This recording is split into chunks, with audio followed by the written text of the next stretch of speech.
regulations, the labor relations code, right? And of course, the section part 22B of the code itself emphasizes the need for an investigation to be conducted before an action is taken against a worker. And the section states this. It says, indicate that the matter giving rise to the disciplinary action is clearly specified and communicated in writing to the relevant parties. Right? So it says the matter giving rise. So it means that you must give an account as to what would have led to the company attempting or taking disciplinary action against a particular individual. Right?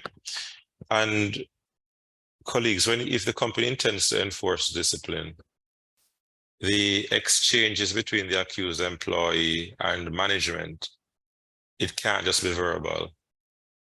All right, it can be a case where you're talking to the person and you're just explaining what has been discovered. You need to ensure that there's documentation because you want the person to respond to whatever the allegation is. Those things are important.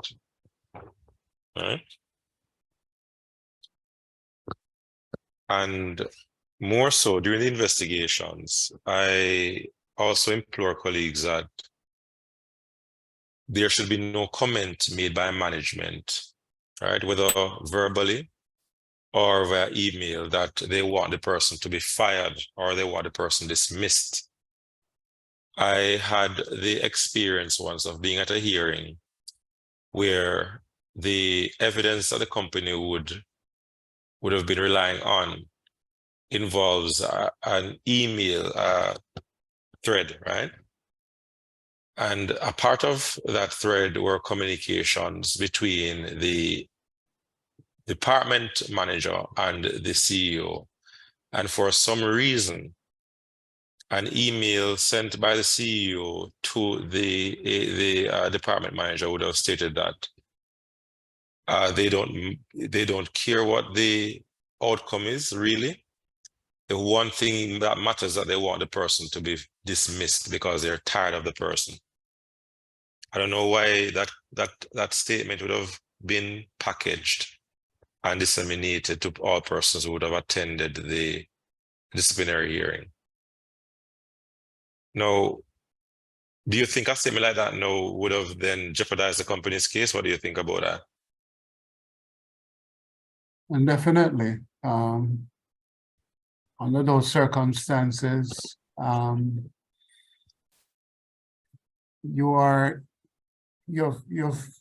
decided upon the fate of the person without conducting a fair and unbiased investigation. So yes, it will certainly work against the company. Yes, I agree with you on that. Persons are silent. Patricia, are you following, Ms. Green? Yes, and I agree that where a manager or CEO would interfere into an area like that to try to determine the outcome without proper investigation being done, it would, of course, compromise the situation. And I suppose it was just a conversation that they would have thought would have been kept confidential. Yes. But I'm not quite sure how that particular aspect of it would have been printed and sent. And the truth is, the company, based on the evidence coming forward, they would have had a right to penalize the individual. But with that statement made, it seems as if the whole action would have been premeditated. Yes. I was about to ask, wonder what would be the motivation behind putting that in a package. But anyway. Right, and I'm wondering if it's sabotage, because the person who would have printed that would have been an HR officer, somebody who's in HR would have prepared the package. So maybe she didn't read through it. Maybe that was deliberate. Well, the investigator was just thorough. All right, question, Dr. Marsh. Is it necessary to put in writing to the accused that an investigation is currently underway, or is the invitation to disciplinary hearing the first time he or she should know that a matter is being investigated and is no at the disciplinary process? No, that's too far. All right, colleagues, let me just give you, please take notes if you can, how it should happen, all right? So the fact is this: once a matter arises that you deem is a serious or very serious offense, because you're going to do the investigation, because if it's a serious offense, the person may be suspended. If it is very serious, it means it's gross misconduct or gross negligence. It could lead to immediate termination, right? So the first thing you do ideally is that you do a preliminary investigation to gather some basic facts on the matter. And if you realize that there's a case to answer now, you launch a full investigation. Are you following, guys? Yes, yes. Yes. All right. Now, when you launch this investigation, first thing you're going to do is that you're going to communicate, you're going to formally contact or write to all persons who are involved in the matter. So if there are witnesses, you're going to inform them about the investigation, the date that that they will be interviewed, time, place, whatever it is. All witnesses, if any, will get that letter. Now, importantly, the accused individual will also get a letter which speaks about the alleged infraction, their involvement. It will also, in that letter, state that this is a very serious offense and what is the possible penalty. As a matter of fact, don't involve the penalty. Say it's a very serious. Don't include the penalty. Just say it's a serious or very serious offense. Serious offense, right? Right. And which the company is looking into. Look at it, right. And you will also state that they have the right to take a representative to the investigatory meeting if they choose to. I can share a template with you later on for this. Yes, please. As about us. Right. So you do that, and the person will be interviewed. No. Right. Another question while you're looking for the template, Doc. No, not looking for it yet, but go ahead, Donald. Yes. Absolutely. Right. How long after the infraction do we have legally to conduct this investigation? In other words, what's the time frame? All right. So the fact is this: if you intend for public companies, you have, I think, up to, I don't want to give you the wrong information. You have about, after you find out about the issue, you have 7 days to launch the investigation.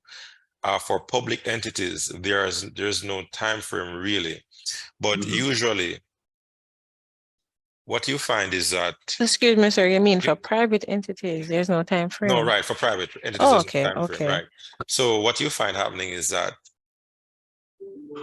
the nature of the infraction, and depending on how the information is coming forward, it may take some time for you to get the information to move to a hearing. But there is no time frame. However, the Labor Relations Code speaks to the need that you should approach the matter expeditiously. Right. All right, but there's no time frame for private entities. As a matter of fact, even for public entities, while there's a time frame, as I mentioned to you, depending on how the information is unfolding and how it's coming forward, it may take some time. And I tend to realize that for public companies, it takes a longer time for the investigation to be completed. Case in mind, I have a matter now looking at, and we're doing investigations now for a year. Wow. And this happens because the union is involved in the process. And when you write to the union, they take a year to respond first and foremost, some unions. Then when they respond, no, to set the date may be another issue. Then there's all kinds of delays and issues that curtail the process, right? But yes, there's no time frame for private companies. Right? I was going through, where was I? What was the last thing? Where did I stop, guys? What was the last thing I said regarding the investigations? I was giving you the steps or stages. We're talking about the time frame for public companies versus private companies. Something before that was me answering Donald. I was at the stage where I was saying to you that you would invite the accused formally, tell them they have the right to take representation if they choose to. Right? They will appear at that particular investigatory meeting, and you will ask relevant questions. After that, no. Are you taking notes, colleagues? I hope so. Yes, sir. Taking notes here. I'm going to go right through it. Right. I need time to repeat. No problem. You can say repeat. I owe you time, so. Okay, sir. You can tell me to repeat.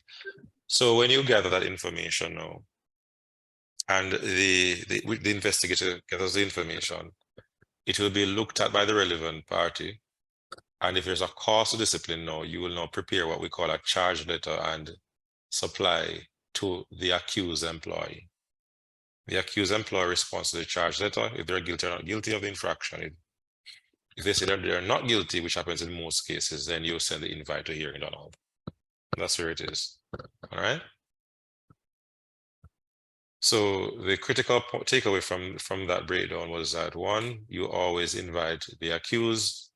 2, you don't deny them the right representation, even at the investigatory stage. All right.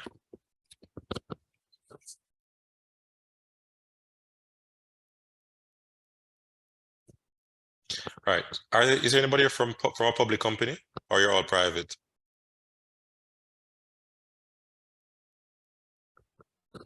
Anybody here from a public company?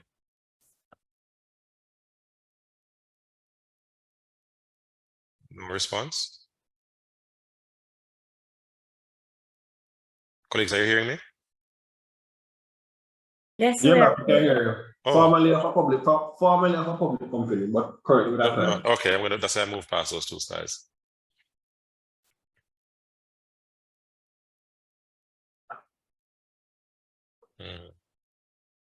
Right. No, sir, I'm from a private entity. You're all from a private entity. Good. All right, good. So the first point here, essentially, it says in several instances, employers have breached existing government regulations and the company's disciplinary policy and procedures by penalizing employees without hard evidence to support the company's case. And let me emphasize hard evidence. Good. You don't want a situation where the investigation is being conducted and the company decides to move to a hearing on hearsay information or without proper, whether it is footage or narrative that, of course, may prove that the person was implicated or did commit the offense. I remember about 2 years ago, I was asked to chair another hearing, and the company would have had a case where they would have missed about 10 mattresses from their warehouse. And there's a perspective that a guy, they call him Antsman, is the person who would have stolen the mattresses, right? And they did their investigation. They spoke to the security. They had no clue what happened. I don't know how 10 mattresses would just disappear like that, but she said she didn't see anything at all. And they said, Lauren, we have video evidence. And I said, let me see it. So I looked at the video footage, and it was very dark. And what you could see, though, is that there was someone who was moving like about 2 or 3 mattresses at one time, carrying it on their head or something. And I said to them, why do you believe that this is a person that is the one who is guilty of this infraction? And the response was that, well, you can't see him clear on the video, but his name is Antsman, and he's the only one that can lift up 3. He's so big, so strong, who can lift up 3 mattresses one time. Right? So I'm saying that is not sufficient. You need more concrete evidence than that. Right? So the hard evidence is very, very important. Right? Another situation occurred where a young lady was accused of using the company's gas card without permission on several occasions to fill several vehicles. And she was adamant that it's not her. And during the investigation, I would ask them, why would you single out this individual? And is she the only one who has a gas card with this particular information? Are the numbers unique to her? And they would tell me no. But she's the one who drives that route on a regular basis, who drives home in that direction where the card was utilized. All right, is that hard evidence or not? That's very weak. Very, very weak. So I'm saying because she drives in the Mullines direction home, it doesn't mean it's her who utilized the card. All right. And in that situation, the company was building their case to only support their perception or belief. All right. So we have to be very mindful of that. And secondly, here, of course, when a company does not conduct a thorough investigation or fails to investigate, he may find himself in a disadvantageous position if the matter is escalated to the Ministry of Labor and Social Security. All right. Has anybody here been to the Ministry of Labor and Social Security, been to conciliation or pre-conciliation? So well done. Yes, Not sir. me. Not Never me, been there. Not yet. Yeah, Well, I can tell you that it can be a very tedious process, can be very lengthy, very. and there is a perspective that the ministry tends to support the employee more than the employee. I don't support that notion, but there's a perspective held by many that the ministry supports the employee more.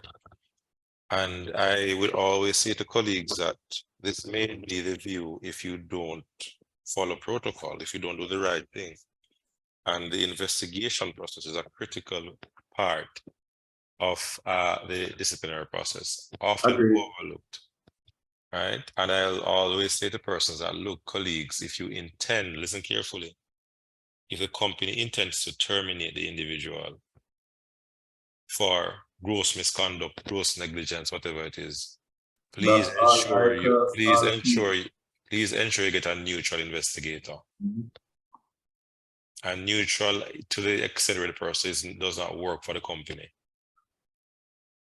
Because oftentimes when I sit on certain panels, I hear a person say that, look, the investigation process was biased because a manager who was internal was used to conduct the investigation, which led to the termination. So I always say if the intent is to, or if the allegation may lead to a dismissal, please ensure the investigator and the disciplinary hearing chair are persons who are not full-time employees of the company and not the company's attorney as well.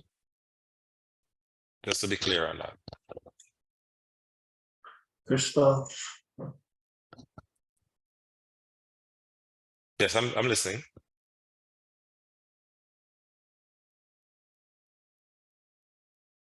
Was your I was point? saying that's crystal clear. Oh, okay. I want to ensure that everybody is following. I haven't heard from some colleagues. Laurel, good morning. Yes, Doc, I Oh, have. Laurel, yeah, yes, you have been very involved. Thank you, Laurel. Debbie?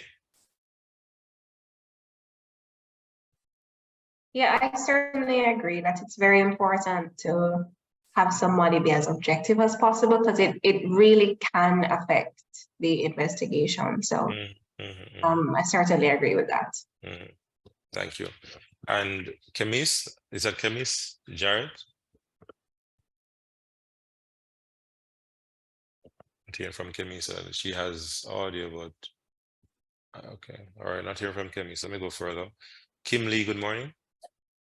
Good morning, sir. Yes, are you following? Any questions for me? Yes, I am following and I'm taking notes as well. All I appreciate. I think the most important thing throughout disciplinary hearing is that due process must be Due followed. process Due must be process followed, must be right? followed. So Must be I'm followed. taking in all the information. Yes. And colleagues, just to not to go too far from what we're doing, but even for poor performance, colleagues, due process must prevail.